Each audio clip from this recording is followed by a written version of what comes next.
On today's episode of Watch Jericho, we finish up the Porsche 944, and apparently the police are in the background again.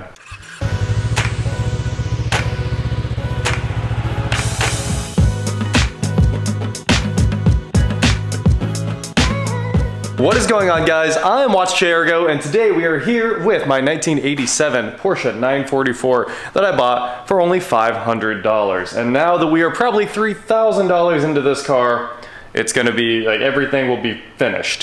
When we started on this thing, of course it didn't run at all, had to solve the injector issues, and after that we had to put the static clutch in because the flywheel was bad, and it's literally kind of been a non-stop project. Did the 134A conversion, everything's new. So today we're finishing up the important things, which are the oil cooler O-rings and the timing belt and balance shaft belt. As you can see, yesterday, timing belts went on, and the balance shaft belt, we got a nice little bring from that, and I'm ready to put the intake and the exhaust on. So that's basically all that's left. The only thing that's a little bit tricky is one of those fuel injectors was not running very well the last time I put this together. So I am going to take a little bit of fuel injector cleaner and pour it in the top of that thing. Hopefully it works a little bit better.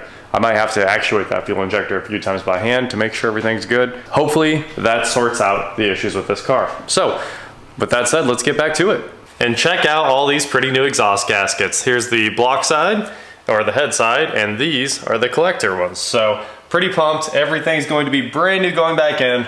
First, I'm gonna go under the car, get all the heat shields back on that go over the oil cooler housing there. And after that, the long, tedious process of putting those studs back in and getting all those exhaust bolts back on.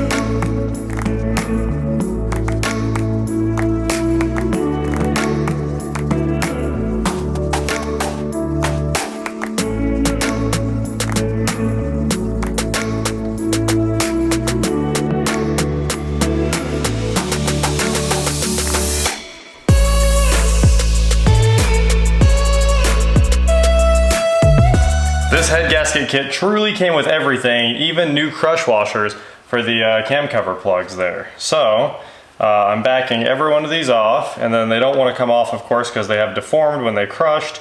So I'm cutting them with the side cutters here, and once they're cut, it's a little tricky sometimes.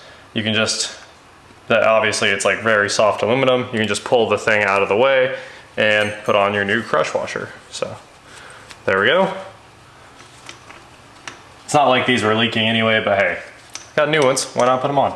It's a little time consuming, but worth it because all new seals, and I do have the new seal for the rear of the cam cover, and that's like a common leak point, and it's a cork gasket, which is, of course, I think, the worst kind of gasket. It's pretty much another known failure point on this car, so we'll probably swap that out as well. And there's another cam cover plug. We are ready to tighten all these things down. You really just need to snug them up, but I'll probably do 20 Newton meters because that's the spec for basically every other bolt on this engine.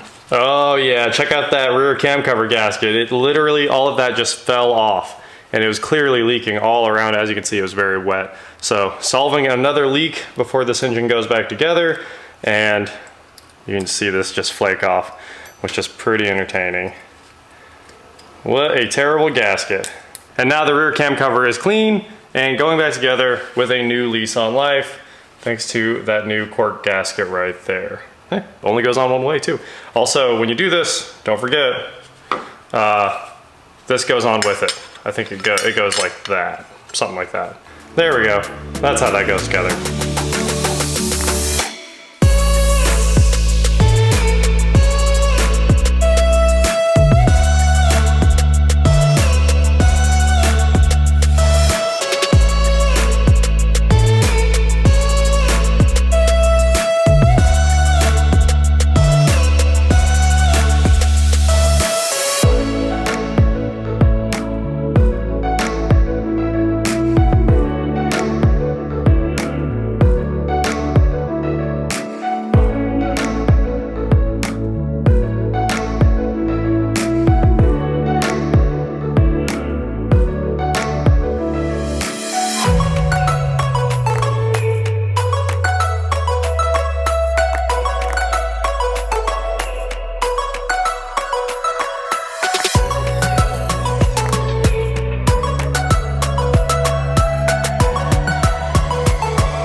before I got started today, I had to do a little bit of work on the fuel injectors, like I said when we first took this thing apart. So here we have this injector, that's the problem one, number 4. And I poured it full of fuel injector cleaner and put some air on there. And after cycling it a few times, we got it to run again. So that injector is hanging on for dear life. And these injectors are over $300, almost $400 each before shipping, $384 I think. So it fixed it last time and it didn't have any problems until it sat for like 3 months. So hopefully this fixed it again and we're good to go. And now it's time to put our intake manifold back. And it looks like I need to pop all these gaskets off here quick. I hope this works. This might take a little longer than I was expecting to clean all this up. Yeah, these things are not coming off. I don't know what's going on, but I can't reuse them. Wow. Obviously they're in pretty good shape, but that one's not, and there were little pieces of all the gaskets left that I got off of the head itself. So we're going to get these off of here. The thing is, if you cut it, a lot of times you just get stuck with a bunch of material on there. So I figured, let's try it the other direction.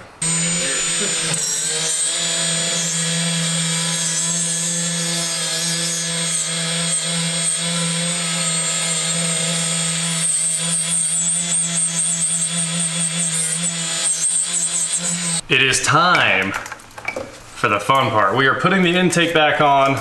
I still don't know if this car is gonna run today because it's so much work. But here we have our new intake gaskets, which go, I think, it doesn't matter, right? Cool. Actually, it does matter. They have to go graphic side down.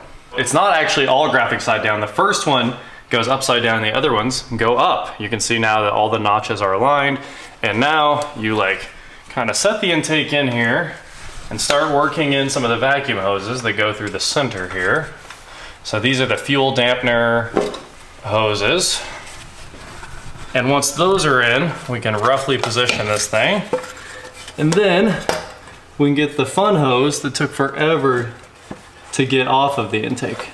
So that hose is buried right back here. You can't even see it. And I can see just a little bit of it right now. I'm gonna try to get it on before I set the intake down. Over here longing for the days of plastic intakes and simple intake systems and vacuum systems. And I do think you have to tighten this down while everything's in the air, because I had to take it off while it was in the air. There's just no access to the hose clamp back there. And once that's done, we'll slide all the gaskets back into place and set the intake down finally. All right, we've got every bolt started and ran down quite a few turns by hand. All the gaskets are lined up on the intake, and now we're gonna speed this process up a little bit. Let's see. Unfortunately, there's a big bolt that needs to go in the back that like stabilizes this. So I can't really tighten any of this down until we get that one in. I finally got that rear bolt. There's a bolt right here that just kind of retains this thing. I had to loosen the bolts again just to make it like tilt down that much and then put that bolt in. Now we can torque the intake. But since we're standing here, I figure let's hook up all these vacuum hoses. So there's some of the vacuum hoses. I guess since I'm standing here, we might as well do this. Let's see, you gotta pull out these 2 bolts. And this is a pretty crazy throttle cable assembly here. This big old U. And you kind of set it down on here, like that. Put the notch where it belongs. And it looks like that goes there. Something like that. And that's about where that's at. Put this thing in here. All right, we got 1 screw retaining it. And let's get this other screw back into the throttle body housing there. This stuff all needs cleaned up. Once I'm done, I'll go back through and give it all a nice wipe down. And this spring here connects there. Cool. Seems like it runs nicely. Everything seems like it runs nicely. So let's torque these intake bolts down. I'm gonna start in the middle and work out. 20 Newton meters, like every fastener on this car apparently is.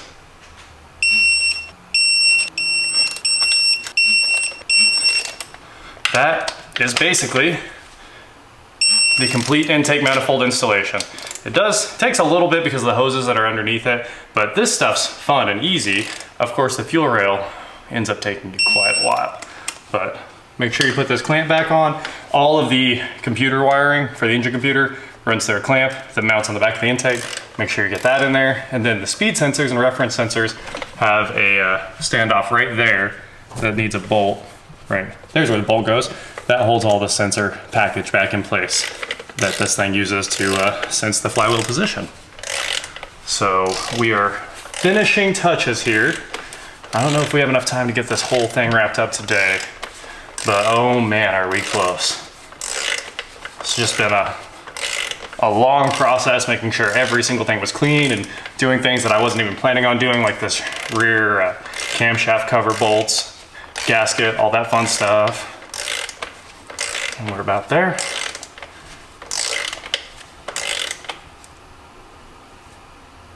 Boom. Fuel injectors, it is time for them to go back in, and luckily it's pretty lubricated from all the fuel injector cleaner that I left on these things. Wow, those don't want to go in at all. I forgot how much fun it was to actually get them out of there. Okay, there we go. We got one. Now for another. This is supposed to be easy. All right, I think that one's pretty much in. You're 180 degrees off, aren't you? Oh, I should turn those around, right? So the wires actually hook up. Okay, so the reason I'm doing all of this is because the spark plug wires and the injector rail all has to go in at the same time in this car. It's a little bit of a nightmare. First, we have to cut my zip tie retainer for the rail. Had to keep that out of my way while I was working, and it's kind of tough to get it to stay out of the way. So I put a zip tie in there, and now the zip tie won't come out. There we go. All right, we won that battle. Now for the next battle. Putting this thing back carefully, routing these vacuum lines over to the dampers, and I kind of forgot how those vacuum lines need to sit. Oh, they just go just like that. Okay, cool. And then before we put this in, we have to get all the spark plug wires on because the comb is like in there and it has to go through there. Now we reroute our spark plug wires while we have the injector sitting in there so we can move it in and out. Then we bolt the rail down and finish buttoning up this car. So very close. And of course we can plug in the injectors now while we still have access to them, which does help a lot. So there's a notch. Super easy to do once you get the notch lined up.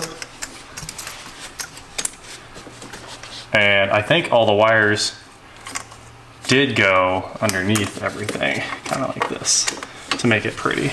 There we go, we're heading towards pretty. We just need to get that one routed through this little bitty hole, which may or may not be possible. I think you have to go down, through, and around. There we go. Everything is back where it belongs, except for the spark plug wires. And now to open up the last Porsche official part going on this thing, the 944-110-35804. Obviously, you guys know just from hearing the number that that's a Porsche intake elbow. I'm kidding. You'd think they would name the part like intake elbow. But here we go. And it's gonna be nice to have this.